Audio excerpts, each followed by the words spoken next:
बिस्मिल्लाहिर्रहमानिर्रहीम। अस्सलामुअलैकुम friends and student, क्या हाल है आप सबका? ठीक है, खुशबाश रहें, अल्लाह खुश रखे आप सबको। आज हम फिर एक इम्पॉर्टेंट लेक्चर के साथ हाज़िर हुए हैं जिसमें हम लोगों ने कम्प्लेक्स नंबर से रिलेटेड मज़ीद इंपॉर्टेंट ऑब्जेक्टिव को डिस्कस करना है। ठीक है, अभी मैंने आपको बताया था कम्प्लेक्स नंबर से हमने रिलेटेड कुछ ऑब्जेक्टिव सॉल्व किए थे, लेकिन आज का जो लेक्चर है वो बहुत ही ज़्यादा इंपॉर्टेंट है क्योंकि हम लोग इसमें कम्प्लेक्स इक्वेशन को सॉल्व करने का तरीका भी सीखेंगे और कुछ बहुत ही इंपॉर्टेंट ऑब्जेक्टिव सीखेंगे जिससे रिलेटेड एग्जाम में कोई ना कोई क्वेश्चन लाजमी आता है। ठीक है, इससे जो प्रीवियस हमने क्वेश्चन किए थे उससे रिलेटेड भी अपने को इंपॉर्टेंट ऑब्जेक्टिव को देखा था, लेकिन आज का लेक्चर में फिर कह रहा हूँ सबके लिए बहुत ज़्यादा इंपॉर्टेंट है। देखें ज़रा हमारे पास क्या है जी।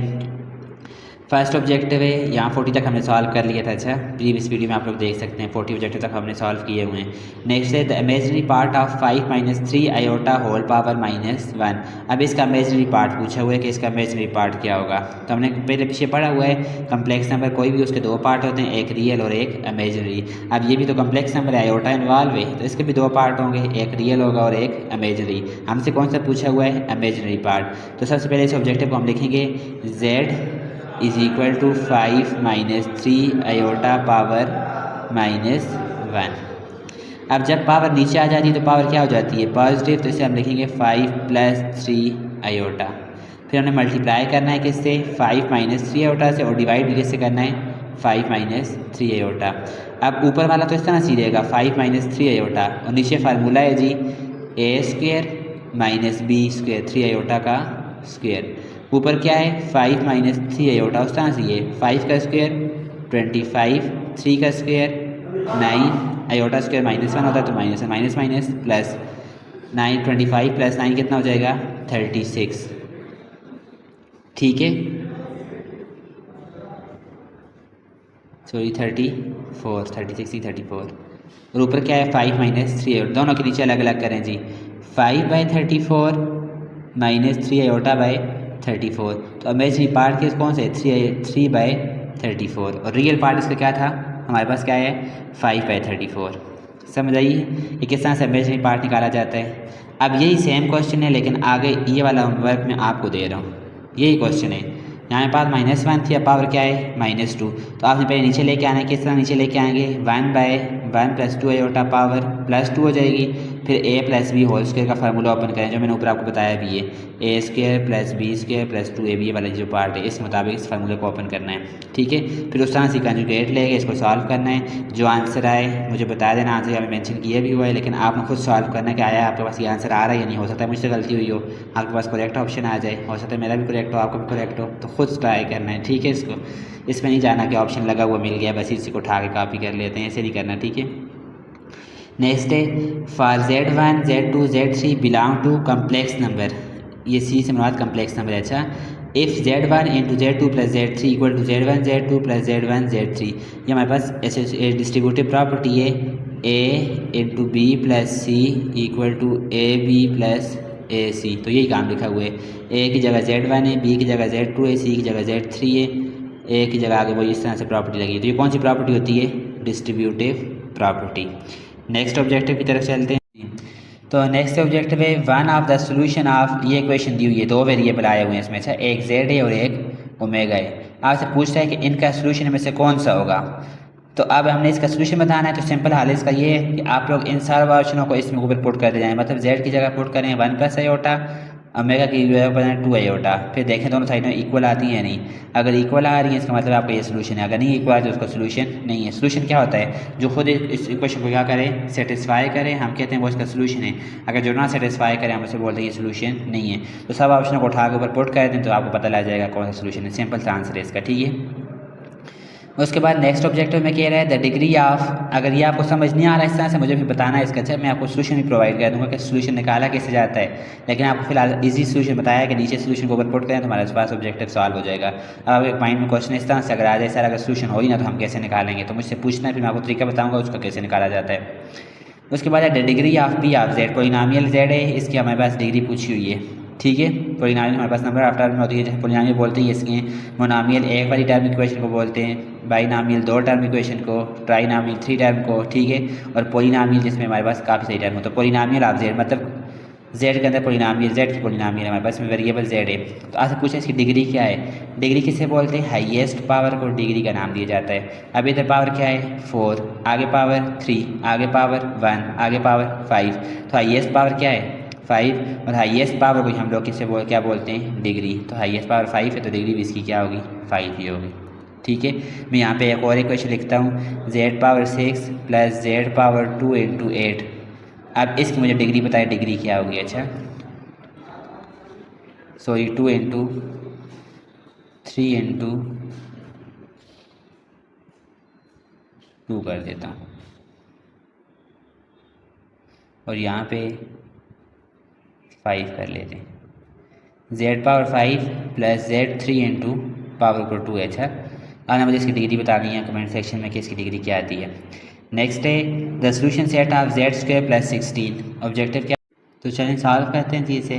जेड स्क्वायर प्लस 16 इसको सॉल्व करना है। इसको मैं पहले ऐसे लिखता हूँ z square minus into minus 16। कोई फ़र्क पड़ा है नहीं जी, माइनस माइनस प्लस ही हो जाएगा। जेड स्क्वायर माइनस, इसको मैं लिखता हूँ 16 आयोटा स्क्वायर। कोई फ़र्क पड़ा है, आयोटा स्क्वायर -1 ही होता है और माइनस ही आ जाएगा। फिर इसको मैं लिखता हूँ z square minus 4 iota whole square. 4 पे स्क्वायर आया, 16 आयोटा पे आया तो आयोटा स्क्वायर। अब ये फार्मूला बन गया ए स्क्वायर माइनस बी स्क्वायर, ये बराबर होगा ए प्लस बी इंटू ए माइनस बी, और खुद उसने कहा इक्वल टू 0 है तो हर एक के साथ इक्वल टू 0।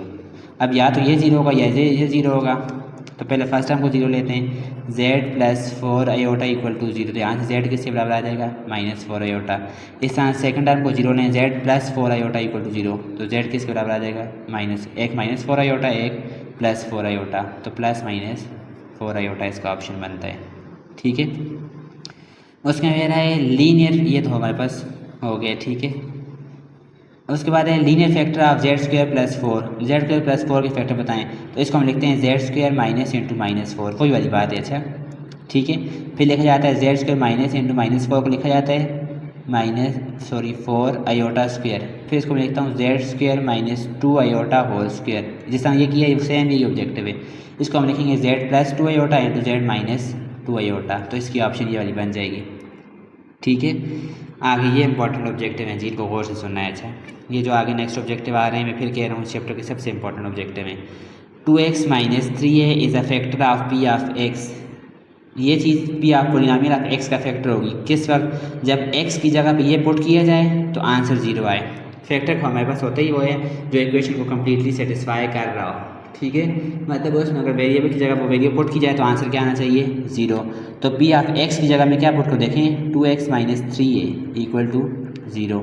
तो x की वैल्यू निकालें जी, -3 उस साइड पर जाकर क्या हो जाएगा +3a, और इधर जो 2 था वो साइड पर आकर डिवाइड। तो मतलब p ऑफ 3a/2 किसके बराबर होना चाहिए 0 के। जब इसमें आप x की वैल्यू पुट करें तो आंसर क्या है 0 आ जाए, इसका मतलब वो उसका क्या है फैक्टर है। तो 48 का ऑप्शन ए आता है। अब क्वेश्चन नंबर 49 और 50 है, ये दोनों सेम क्वेश्चन है। ठीक है, दोनों का तरीका मैं आपको बता देता हूँ। इसमें से एक मैं सॉल्व कर रहा हूँ, एक आपका होमवर्क है, एक आपने खुद सॉल्व करना है। अगर ना आए, मैं बार बार हर क्वेश्चन के साथ यही कह रहा हूँ कि मुझे लाजमी कमेंट सेक्शन में मेंशन करके बताएं सर ये कोई ऑब्जेक्टिव मुझे सॉल्व करके देने। ठीक है, चाहे आप जिस वक्त भी वीडियो देखें, अभी देखें, 2 महीने बाद देखें, साल बाद देखें, जब भी आप देखें, मैं इंशाल्लाह आपको इसका आंसर प्रोवाइड करूँगा। व्हाट्सएप नंबर आपको दूंगा इंशाल्लाह, आप जिस वक्त आप बोलें मैं हाजिर रहूँगा आपके पास। तो मैं इसको सॉल्व कर लेता हूँ। अच्छा क्वेश्चन को सुनना है, क्वेश्चन यही है, हम इसे सॉल्व करेंगे बाय फैक्टर थ्योरम।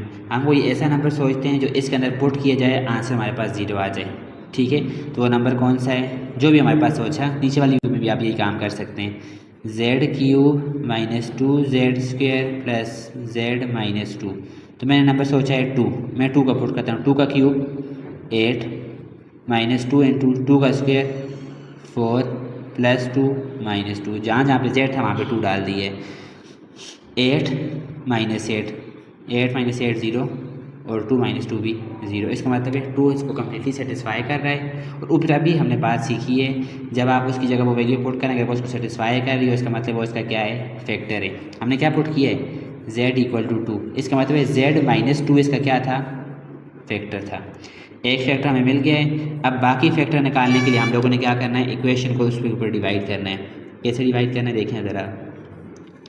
एक्सप्रेशन क्या है आपके पास z³ -2z² प्लस z -2, ये z है। अच्छा मैं बार बार इसका नंबर डाल रहा हूँ आपने यहाँ से पे। तो किसके ऊपर डिवाइड करेंगे, z-2। मैं यहाँ तक फिर रिवाइज कर देता हूँ कि आपने फैक्टराइजेशन निकालनी है। तो सबसे पहले आप लोगों ने क्या करना है, कोई ऐसा नंबर चूज़ करना है। फैक्टर थ्योरम ये कहता है आपके पास कि जो उसको उसके अंदर पुट करें आंसर क्या आ जाए, 0 आ जाए, इसका मतलब वो उसका फैक्टर होगा। और बाकी फैक्टरों को एक्सप्रेशन के ऊपर डिवाइड करें तो बाकी फैक्टर भी आ जाएंगे। अब इसको डिवाइड करने तो सबसे पहले देखें हाईएस्ट पावर जो फर्स्ट नंबर में इसके साथ क्या है, प्लस है, तो प्लस ऊपर चला जाएगा। अब z को किससे मल्टीप्लाई करूँ, z³ तो वो क्या है, z²। इसको z² से मल्टीप्लाई किया तो क्या आ गया, z³। क्या आ गया जी, z³ ठीक है। फिर प्लस माइनस माइनस और z2 से मल्टीप्लाई हो तो 2z²। साइन चेंज करें, प्लस माइनस, ये भी कैंसिल, ये भी कैंसिल। इधर क्या बच गया, z-2। अब इसके साथ पीछे क्या है, प्लस, ये प्लस ऊपर शिफ्ट हो जाएगा। अब z को किससे मल्टीप्लाई करूँ, z दिया है तो वो नंबर क्या होता है, 1। z को 1 से मल्टीप्लाई किया तो क्या आ जाएगा, z और प्लस माइनस माइनस 1 2 से मल्टीप्लाई हुआ तो 2। ये सिंपल डिवीजन है। अच्छा, अगर नहीं समझ आई तो बताना है, मैं बार बार कह रहा हूँ। ख़त्म। फैक्टराइजेशन से हमारे पास क्या है, z² + 1। अब सिंपली कहें तो इस टर्म को और इस टर्म को जब आप मल्टीप्लाई करेंगे तो आपको यही टर्म मिलेगी। इसका मतलब है इस अंदर वाली टर्म की जगह हम ये दो टर्म लिख सकते हैं। मैं यहाँ पे लिख लेता हूँ, क्या है जी, z² + 1 और दूसरी क्या है जी, z-2। अब ये तो फैक्टराइज हुई है, इसको मज़ीद फैक्टराइज करें। इसको मैं लिखता हूँ z² इस तरह से है, इसको मैं लिखता हूँ -(-1) ठीक है। और आगे वाली z-2 इस तरह से ये। अब वही वाली बात, z² इस तरह से ये, -1 को मैं लिख सकता हूँ i² और z-2 इस तरह से ये। वही फार्मूला लगाएं, z + i × z - i × z-2। तो ये ऑप्शन इसकी करेक्ट बन जाएगी आपके पास, z-2 z + i z - i। ये इसका सोल्यूशन था। अब 50 को आपने खुद सॉल्व करना है, इसका सोल्यूशन आपने निकालना है, ठीक है। इसमें भी हमारे पास फार्मूला यूज़ होगा, आपके पास जो a + b² वाला फार्मूला है उसको खुद सॉल्व करना होगा, लेकिन थोड़ा सा ट्रिकी है। सब कोशिश करनी है सोल्यूशन निकालने की, ठीक है। अगर वीडियो पसंद आई हो उसको लाइक करें, चैनल को सब्सक्राइब करें, दूसरों के साथ शेयर करें। अपना ख्याल रखें। तो हमें मिलेंगे आपके साथ नेक्स्ट वीडियो में। वीडियो के साथ टच रहिएगा। जो टॉपिक मुश्किल लग रहा हो मुझे कमेंट सेक्शन में बताइएगा। मैथमेटिक्स से कोई भी टॉपिक हो, आगे हम सीरीज स्टार्ट करेंगे डेरिवेटिव्स वगैरह की, डिफरेंशिएशन की, ठीक है। तो क्योंकि डिफरेंशिएशन से रिलेटेड हमारे पास बहुत ज़्यादा इंपॉर्टेंट ऑब्जेक्टिव एग्जाम में रिपीट हो रहे होते हैं, फिर हम डेरिवेटिव और इंटीग्रल को सॉल्व करेंगे। उसके बाद हम सिंपल टॉपिक की तरफ, जो आपको टफ लग रहे हैं, सिंपल लग रहे हैं, उनकी तरफ आएंगे। लेकिन फिर हम इंशाल्लाह नेक्स्ट सीरीज में हम डेरिवेटिव को स्टार्ट करेंगे कल से। अपना ख्याल रखिए, दुआ में याद रखिए। मिलते हैं नेक्स्ट लेक्चर में। अल्लाह हाफिज़।